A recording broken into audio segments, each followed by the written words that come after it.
नमस्कार साथियों, आप सभी का हमारे YouTube चैनल CDR में बहुत बहुत स्वागत है।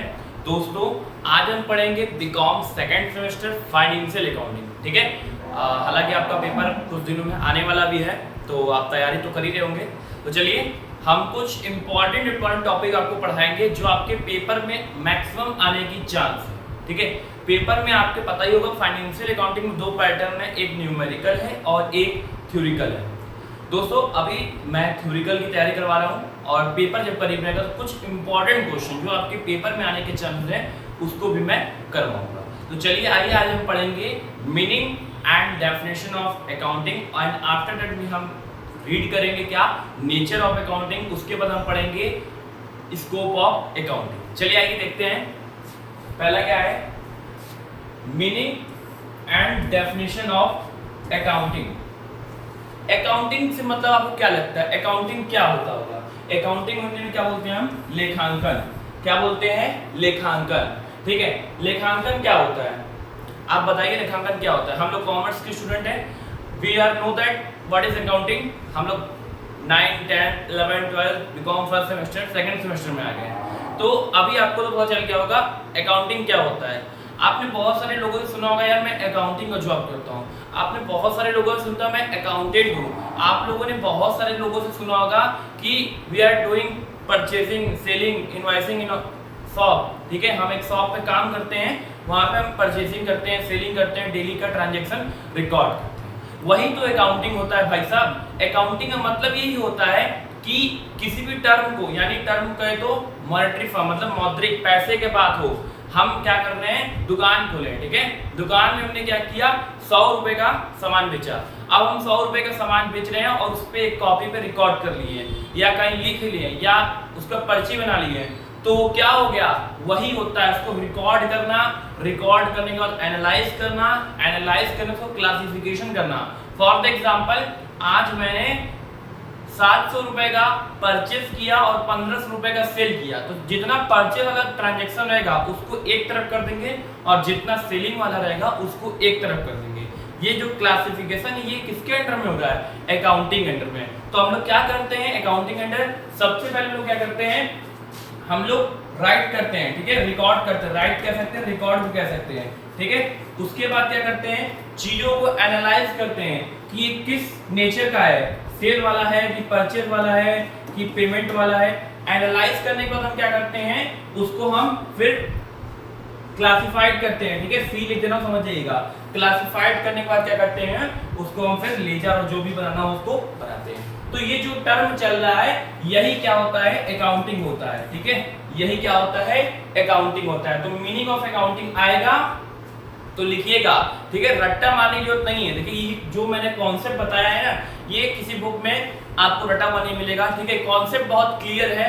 हम लोग क्या करते हैं, पहले सिंपल फंडा में समझिएगा, सिंपल जो है तरीके समझिए कि हम लोग पहले अकाउंटिंग में क्या करते हैं, पहले हम किसी चीज को रिकॉर्ड करते हैं मतलब लिखते हैं, उसके बाद एनालाइज करते हैं, इसको हिंदी बोलते हैं विश्लेषण करना। एनालाइज करने ये पता चल जाता है कि आज हमने 500 रुपए का परचेस किया और 1000 का सेल किया, तो ये जो हमने एनालाइज किया उसके बाद हम क्या करेंगे, क्लासिफाइड करेंगे।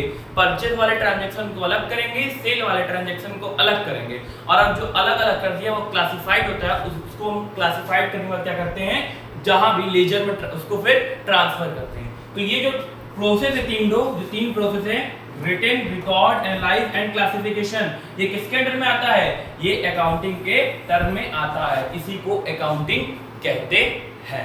ठीक है, अब हम बात करते हैं डेफिनेशन की। ठीक है, तो डेफिनेशन की हम बात करें तो देखिए डेफिनेशन जो है बहुत लोगों ने दिया है, डेफिनेशन बहुत लोगों ने दिया। डेफिनेशन का मतलब क्या होता है आपको पता है? आज मैं आपको डेफिनेशन बताता हूँ क्या होता है। डेफिनेशन वो भाषा है जो कोई व्यक्ति, कोई लेखक, कोई पर्सन जो बहुत मतलब पढ़ा लिखा हो, वो अपनी बातों में उसको चेंज करके कहता है, वही परिभाषा होता है। फॉर द एग्जाम्पल, आप में से किसी ने कहा कि अकाउंटिंग भाई साहब वो तरीका है जिससे एक व्यक्ति अपनी सारे मॉनेटरी टर्म को रिकॉर्ड कर सकता है, उसी को अकाउंटिंग कहता है। तो अब हम कहेंगे कि ये मिस्टर एक्स का परिभाषा है, तो वही परिभाषा हो जाएगा, सिंपल। तो यहाँ पे आपके बुक में बहुत सारे लोग दिए हैं, विलियम ने दिया है, पीटर ड्रकर ने दिया है, बहुत सारे, विलियम जेम्स, इस तरह करके 5-6 हैं। मैंने एक का देखा है, एक का मेरे को रिमेम्बरिंग है। तो एक जो है इनका नाम है पीटर एफ ड्रकर। क्या नाम है? Peter F Drucker. क्या नाम है? ड्रकर।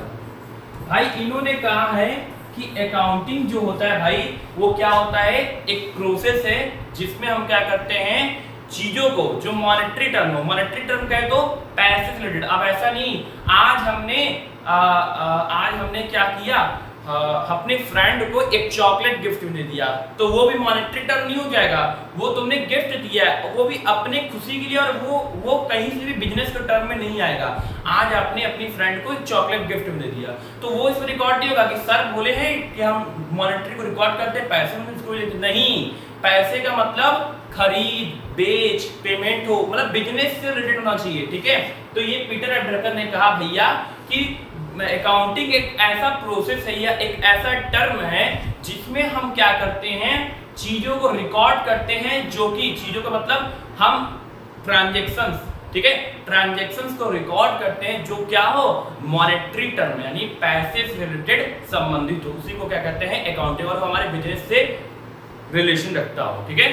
फॉर एग्जांपल परचेज हो गया, सेल हो गया, पेमेंट हो गया, वेजेस हो गया, सैलरी हो गई, ये सब किसमें आता है, हमारे अकाउंटिंग के टर्म में आता है और हमारे बिजनेस से रिलेटेड। सो क्लियर दैट, बहुत इजी था, अकाउंटिंग बहुत डिफिकल्ट नहीं है, बहुत इजी है। चलिए आगे देखते हैं अगला। अब अगला क्या भाई, नेचर ऑफ अकाउंटिंग। क्या है? Nature of accounting. भैया नेचर क्या होता है? नेचर मतलब प्रकृति होता है।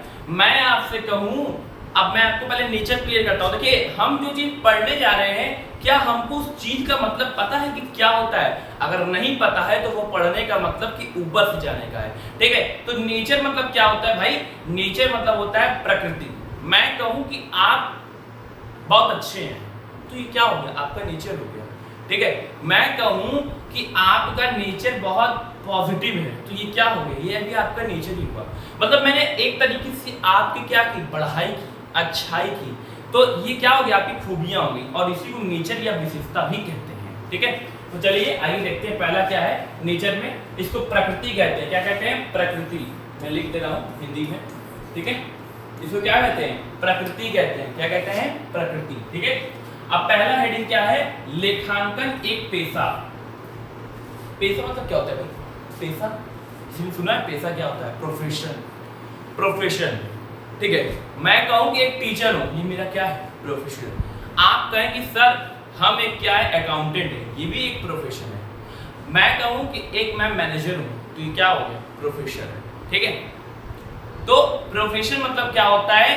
एक पेशा इस तरह का प्रोफेशन होता है जिसमें किसी एक अच्छी खासी स्किल या नॉलेज की जरूरत होती है। जैसे मैंने कहा कि भाई मैनेजर बनना है तो एमबीए कर लो।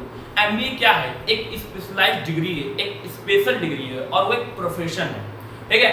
तो एक किसी प्रोफेशन में क्या होता है ना, एक अच्छे नॉलेज की, एक अच्छे स्किल्स की जरूरत होती है, वही क्या होता है? प्रोफेशन होता है, ठीक है। टीचिंग में भी क्या चाहिए? स्किल चाहिए, पढ़ाने का स्किल चाहिए, बोलने का स्किल चाहिए, समझाने का तरीका चाहिए, ये सब एक क्या है? प्रोफेशन के अंडर में आता है। तो पहला हेडिंग क्या हो गया? लेखांकन एक पेशा, अकाउंटिंग अ प्रोफेशन, ठीक है। Accounting is a profession. कैसे समझ गए? अगर मान लो फॉर एग्जांपल में जॉब करना है, हम अकाउंटिंग चुन सकते हैं, ये क्या है? एक प्रोफेशन है कि नहीं? इसमें एक नॉलेज की जरूरत है, एक क्वालिफिकेशन की जरूरत है, एक अच्छे खासे कोर्स की जरूरत होती है, ठीक है, और एक बढ़िया मतलब स्किल्ड पर्सन चाहिए। तो इसके लिए क्या हुआ? ये प्रोफेशन ही हुआ ना भाई, जिसके लिए हमें पढ़ना पड़े, एक डिग्री लेना पड़े, कोर्स करना पड़े। अकाउंटिंग का बकायदा कोर्स होता है, आपको पता ही है, जिसको हम लोग कहते हैं डीसीए कहते हैं, टैली भी कहते हैं, एडीएफए भी कहते हैं, ये सब चीजें तमाम है। चलिए अगला देखिए क्या है भाई, अगला लेखांकन एक बौद्धिक विषय। इसको इंग्लिश में क्या लिखा है? अकाउंटिंग इन इंटेलेक्चुअल डिसिप्लिन। अब भाई बौद्धिक मतलब क्या होता है?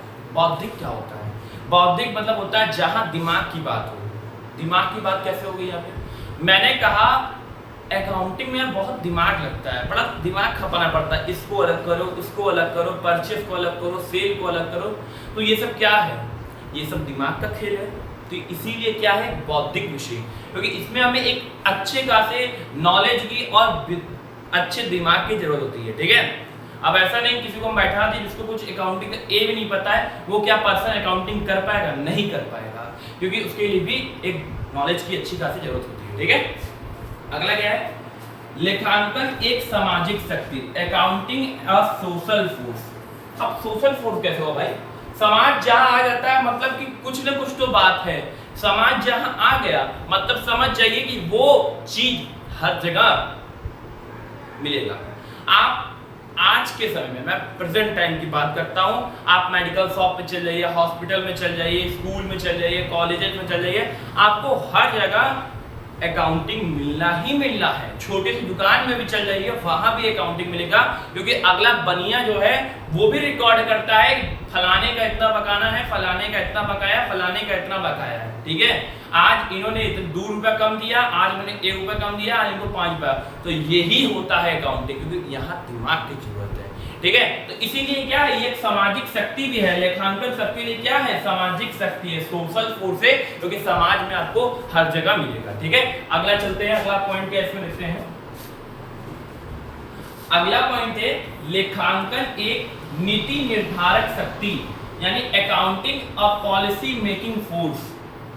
जाहिर सी बात है, हम अकाउंटिंग करके क्या करते हैं? पॉलिसी बनाते हैं। अगर हमने देखा, हमने अकाउंटिंग करेंगे तो हमें पता चल जाएगा ना कितना परचेज हुआ, कितना सेल हुआ, कितना पेमेंट हुआ, कितना रिसिप्ट हुआ, कितना बकाया हुआ, कितना सैलरी हुआ, कितना वेजेस हुआ। ठीक है, फलाना ढंग का सब चीजें पता चल जाती हैं। तो हम इन चीजों को जानकर क्या कर सकते हैं? क्या हम कोई पॉलिसी बना सकते हैं? अगर हम कहते हैं मेरा इस साल क्या हो गया, घाटा हो गया 2000 का, तो क्या हम उसको देखते हुए कुछ चीजें घटा बढ़ा सकते हैं, कुछ कम कर सकते हैं, बेसिक कर सकते हैं? जी हाँ, कर सकते हैं।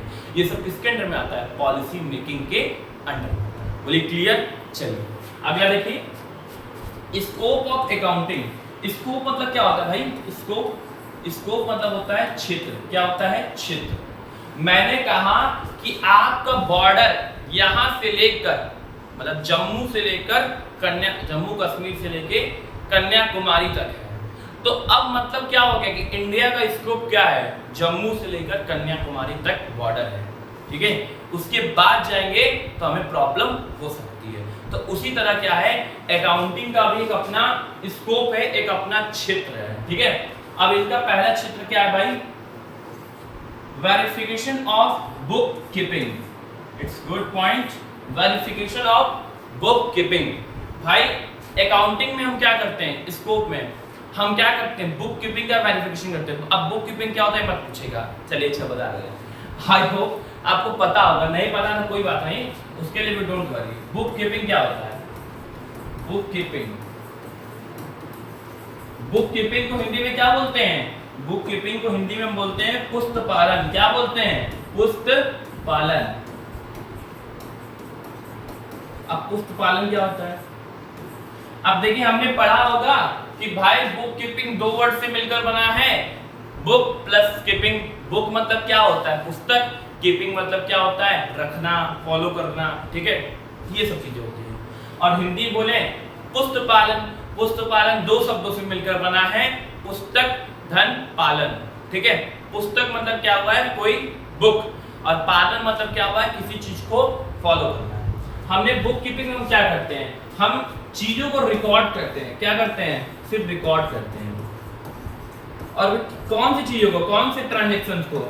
जो मॉनेटरी हो, पैसे से, जहां मनी से रिलेटेड बात हो। जैसे फॉर द एग्जांपल, आज हमने राहुल को 5000 रुपए का कपड़ा बेचा, ये क्या हो जाएगा? रिकॉर्ड हो जाएगा। आज हमने घर पे 2 किलो आटा मंगवाया, क्या ये रिकॉर्ड होगा? जी नहीं, ये रिकॉर्ड नहीं होगा। पूछे क्यों? क्योंकि क्या बताइए, आटा हमारे बिजनेस के मॉनेटरी टर्म से रिलेटेड है? नहीं, ये घर से रिलेटेड है और घर का ये खर्चा है। किसी हाल में ये हमारे बुक में रिकॉर्ड नहीं होगा। पुस्त पालन कहता है कि भाई मैं उसी टर्म को रिकॉर्ड करूंगा जो तुम्हारे बिजनेस से रिलेटेड हो और मनी ट्रांजैक्शन हो। ठीक है, मॉनेटरी टर्म में, पैसे रिलेटेड बात हो। ठीक है, मुंह जवानी नहीं कि हम तुम्हें ऑर्डर देते हैं 1 करोड़ का, तुम हमारा कपड़ा तैयार करो। तो ये मुंह जवानी रिकॉर्ड नहीं करता, ये सिर्फ मॉनेटरी टर्म में रिकॉर्ड करता है जो रियलिटी में हुआ। ठीक है, अगला क्या है? अब तो समझ में आएगा बुक कीपिंग का मतलब। तो हम जो रिकॉर्ड किए उसका क्या करेंगे? वेरिफिकेशन करेंगे। क्या करेंगे? वेरिफिकेशन करेंगे। अगला देखिए, वी मतलब वही वेरिफिकेशन होता है। ठीक है, verification of ledger and trial balance, जो हमने ट्रांजैक्शन को देखकर अपने अकाउंटिंग के या बुक कीपिंग से लेजर और ट्रायल बैलेंस बनाया, उसका वेरिफिकेशन करना है। क्या कहीं मिस्टेकली गलत पोस्ट तो नहीं हो गया, क्या परचेज वाला फिल में तो पोस्ट नहीं हो गया, क्या पेमेंट में ज्यादा तो नहीं चढ़ गया, तो ये सब क्या करना है, वेरीफाई करना है। किसके अंडर में, स्कोप ऑफ अकाउंटिंग में।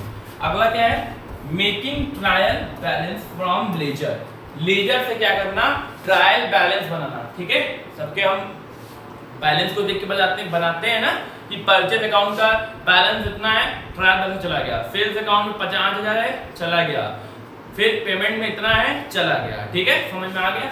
अगला देखिए, रिटन एडजस्टमेंट, एडजस्टमेंट में क्या करना, राइट करना, लिखना, मतलब समायोजन। ठीक है, अगला देखिए, making closing account including PL, trading, balance sheet. हम क्या करते हैं, अंतिम खाता बनाते हैं ना, एक आखिरी में हम अपने बिजनेस के एसेट्स और लायबिलिटीज को जानने के लिए क्या करते हैं, अंतिम खाता बनाते हैं, जिसका में क्या क्या आता है, पीएल आता है, ट्रेडिंग आ जाती है और बैलेंस शीट आता है। पीएल हमें क्या बताता है कि हमारे बिजनेस में गत वर्ष में कितना लाभ हुआ और कितनी हानि, यानी कितना प्रॉफिट हुआ और कितना लॉस हुआ। ट्रेडिंग क्या बताता है कि भाई पर्टिकुलर प्रोडक्ट पे मतलब कितना कॉस्ट गिर रहा है, कितना हमारा कैपिटल लगा, कितना खर्चे हुए, कितना सेल हुआ, ये बताता है। फिर बैलेंस शीट क्या बताता है कि हमारे कंपनी का या हमारे फर्म का या हमारे व्यापार में कितनी संपत्ति है, कितने दायित्व हैं, ये सब चीजें वगैरह वगैरह। ठीक है, तो making closing balance including PL, trading, balance. अब अगला क्या है, बस इतना ही है। ठीक है, इसके बाद हाँ 2 पॉइंट और है, right suspense account. Suspense account क्या होता है भाई, आप लोग पढ़े होंगे। सस्पेंस अकाउंट यानी भूल चूक, भूल चूक मतलब भूल चूक प्रविष्टियों को लिखना। अब हम क्या किए कि भाई किसी ट्रायल बैलेंस बना रहे थे, उसमें हमारा क्या हुआ कि 5,000 का कोई ट्रांजैक्शन छूट गया। अब ट्रायल बैलेंस में अब भाई देखिए, कोई भी समस्या आती है तो उसका समाधान उसके साथ आता है। अगर किसी को चोट लगी है तो उसका कोई ना कोई रास्ता होगा, मलहम पट्टी होगा और सही हो जाएगा। अगर कोई रास्ता गड्ढा है तो कहीं ना कहीं किनारे से कहीं ना कहीं जुगाड़ बन ही जाता है। तो इसी तरह अकाउंटिंग में भी क्या है ना कि जब अकाउंटिंग बन रहा था ना, तो बहुत सारे लोगों ने दिमाग खपाया, इसका रास्ता ही बताया था। तो रास्ता क्या बताया था, देखिएगा कि अगर ट्रायल बैलेंस में कोई एंट्री छूट जाती है, ठीक है, तो वो क्या कहें कि भाई आखिरी में जब आप करिएगा तो उसमें एक सस्पेंस अकाउंट बना दीजिएगा और उसमें वो एंट्री का अमाउंट लिख दीजिएगा और वो फ्यूचर में सेटअप हो जाएगा, एडजस्ट हो जाएगा। तो ये इसका रास्ता था। ये किसके अंडर है, स्कोप ऑफ अकाउंटिंग में। और लास्ट पॉइंट क्या है, analyse the balance sheet and conclusion. मतलब बैलेंस शीट को एनालाइज करना। एनालाइज करें तो विश्लेषण। क्या होता है, विश्लेषण। जो हमारा आर्थिक चिट्ठा है उसको क्या करना, विश्लेषण करना कि भाई सन्ड्री डेब्टर्स इतना है, क्रेडिटर्स इतना है, बिल्डिंग की मतलब अमाउंट इतना है, फर्नीचर इतना है, कैपिटल इतना है। ठीक है, और इसको एनालाइज करने के बाद क्या करना, कंक्लूजन निकालना, जिसे क्या बोलते हैं हम, निष्कर्ष बोलते हैं। क्या बोलते हैं, निष्कर्ष। तो ये हमारे जो है कि ये हमारे किसके अंदर में, स्कोप ऑफ अकाउंटिंग में 7 पॉइंट हमने पढ़ा। Verification of book keeping, verification of ledger and trial balance, making trial balance from ledger, written adjustment, making closing account including PL, trading, balance sheet. और उसके बाद हमने पढ़ा 2 पॉइंट, राइट सस्पेंस अकाउंट और analyse the balance sheet and conclusion. तो अभी आपने इतना जो है देख लिया। अब हम अगले वीडियो फिर मिलेंगे और इसको तैयारी कीजिए और इसको नोट डाउन कॉपी जरूर कीजिएगा। ठीक है, और ऐसे ही जुड़े रहिए। और भी आपको वीडियो चाहिए और इस तरीके से इंपॉर्टेंट क्वेश्चन चाहिए तो आप हमारे वीडियो को लाइक और सब्सक्राइब करना ना भूलें। नमस्कार।